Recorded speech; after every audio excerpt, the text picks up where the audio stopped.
Antonelli's Barcelona retirement was not just a did-not-finish result. It may be the moment Mercedes' entire championship started shaking. For laps from the finish, Antonelli was running second, protecting massive points, and giving Mercedes exactly what they needed after Lewis Hamilton took control for Ferrari. Then the power unit failed. And the story exploded. Because this was not one random breakdown. It was the second terminal power unit-related failure in just 3 races. It happened while Mercedes were already under technical scrutiny. It happened with the failed unit now heading back to Brixworth for answers. And it happened to the driver who was supposed to carry Mercedes' title fight. Now Toto Wolff has a nightmare he cannot hide. A fast car that may not survive. A championship leader who needs trust. A teammate rivalry already under pressure. And Ferrari, with Hamilton in red, suddenly close enough to turn every Mercedes failure into a weapon. So the real question is not just why Antonelli stopped. The real question is whether Barcelona exposed the first crack in Mercedes' championship machine. Subscribe to the channel. Barcelona was supposed to help Mercedes breathe. Instead, it made the air inside the garage heavier. Before the race, the team still had a story they could believe in. Yes, the pressure was building. Yes, Ferrari were dangerous. Yes, Lewis Hamilton winning in red would be a nightmare image for everyone at Mercedes. But the silver arrows had speed, and speed can hide a lot of problems. George Russell had put the car on pole. That mattered. It told the paddock Mercedes were not fading. It told Ferrari the fight was not one-sided. It told McLaren the championship leaders still had enough performance to control a weekend. And for Toto Wolff, it gave him something he desperately needed. A reason to project confidence. But confidence in Formula One is fragile. It can disappear in one strategy call. One radio message. One failed component. And that is exactly what Barcelona proved. Because Mercedes did not arrive with only one problem. They arrived with several problems stacked on top of each other, and each one made the next one more dangerous. The first problem was Ferrari. Hamilton was starting near the front, driving for the team Mercedes never wanted him to turn into a real threat. Every lap he spent close to Russell added pressure. Every strong sector from the Ferrari made the Mercedes wall think harder. And every time the cameras found Hamilton in red, the story became more uncomfortable. Because Hamilton is not just another rival. He is the symbol of what Mercedes used to be. For years, Hamilton and Mercedes were almost impossible to separate. The wins, the titles, the dominance, the image of silver at the front, all of it became part of the same legend. So when Hamilton fights Mercedes in a Ferrari, it does not feel like a normal battle. It feels personal, even when nobody says it out loud. That was the emotional weight sitting over Barcelona. But there was another problem inside Mercedes itself. Kimi Antonelli was not a normal young driver trying to learn quietly. He was the championship leader. He had the speed. He had the attention. And he had the pressure of being the future of Mercedes before he had even been given time to breathe like a rookie. That changes everything. A normal rookie can make mistakes and call them learning. Antonelli cannot. Every move becomes evidence. Every radio message becomes a headline. Every result becomes a judgment on whether Mercedes made the right choice by trusting him so early. And in Barcelona, he needed a clean weekend. Not because he lacked speed. Because the noise around him was growing. Before the race, Antonelli had already received a reprimand for erratic driving during the third practice session. He had braked aggressively in front of an Aston Martin after being squeezed in traffic, and he admitted it came from frustration. That was a small moment compared to what happened later. But small moments matter when the pressure is this high. They show the temperature. They show the strain. They show that the driver is not operating in a calm world, even if the lap times still look strong. And Antonelli's world was anything but calm. Because across the garage stood George Russell, the driver who had taken pole, the driver with experience, the driver who had spent years preparing to become Mercedes' leading figure. Russell was not going to disappear quietly just because Antonelli had arrived with huge expectation. That is the tension Wolff had to manage. 2 drivers. 2 ambitions. 1 team. And not enough space for both egos to feel completely safe.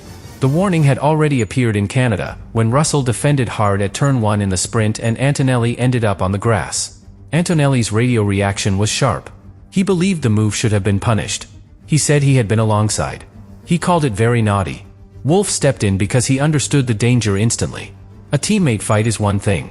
A teammate fight broadcast to the world is something else. When drivers argue publicly, rivals listen.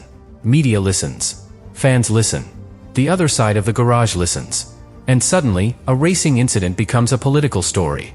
That is why Wolff told Antonelli to focus on driving, not complaining on the radio. And when Antonelli hinted that if they were going to race like that, it was good to know, Wolff made it clear that the discussion would happen internally, not in public. That was the plan. Keep the fire inside the building. Do not let it spread.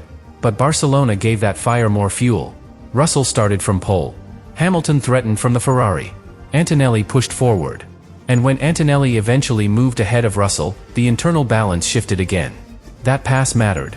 It was not just a change in race position. It was a statement inside Mercedes. The young championship leader had gone ahead of the pole sitter. The future had stepped in front of the present. And Wolff was left with the delicate task of making sure both drivers still felt the team was fair. That would be hard enough on a normal day. Then the power unit failed. And the entire situation became something else. Because Antonelli was running second when the car stopped. He had done the hard part. He had put himself exactly where Mercedes needed him. He was not just saving points for himself, he was protecting the team from a much uglier result. If Antonelli finishes second, Mercedes can still survive the story. Hamilton wins, yes. Ferrari celebrates, yes. Russell loses from pole, yes. But Mercedes still walk away with a major result for their championship leader. They can say the car had pace. They can say the team fought. They can say Barcelona was painful, but not disastrous. But Antonelli did not finish. And when the power unit lost oil pressure with 4 laps left, Mercedes lost more than a podium. They lost the version of the story that protected them. That is why this failure felt so explosive. It did not happen when Mercedes were already beaten. It happened when they still had something valuable to save. And in Formula 1, those are the failures that hurt the most. Because the driver knows the result was there. The engineers know the result was there. The team principal knows the result was there. And the rivals know it too. Ferrari saw Mercedes bleed points. Hamilton saw the team he left suffer on a day he won. McLaren saw that the championship leaders were vulnerable. And every person watching understood that Mercedes now had a question they could not ignore. Can this power unit survive a title fight? That is the heart of the controversy. Not a confirmed scandal. Not a proven rule breach. Not an official public investigation from the governing body into Antonelli's race day retirement, based on the source material. But a Mercedes investigation that now matters enormously. The failed unit going back to Brixworth is not just routine housekeeping. It is the beginning of the answer Mercedes need. They have to understand why the oil pressure was lost. They have to know whether the issue was isolated or connected to the wider pattern. They have to know if this second terminal power unit related failure in 3 races is bad luck or evidence of a deeper weakness. Because until they know, doubt becomes part of the car. And doubt is one of the hardest things to drive against. But the controversy around Antonelli's retirement only becomes clear when you look at the timing. Because Mercedes were not operating in a quiet technical environment. They were already under scrutiny. The power unit had already become one of the biggest talking points of their season. Rival teams had questioned whether Mercedes had found an advantage that others had not yet matched. The governing body had introduced a new hot compression ratio test from June 1st. And Barcelona was the first true power circuit where that new measurement standard was hanging over the weekend. That does not mean Mercedes did anything illegal. It does not mean Antonelli's failure was caused by that test. It does not mean there was a confirmed public investigation into the race day retirement. But it does mean the failure happened under a spotlight. And in Formula 1, a spotlight changes everything.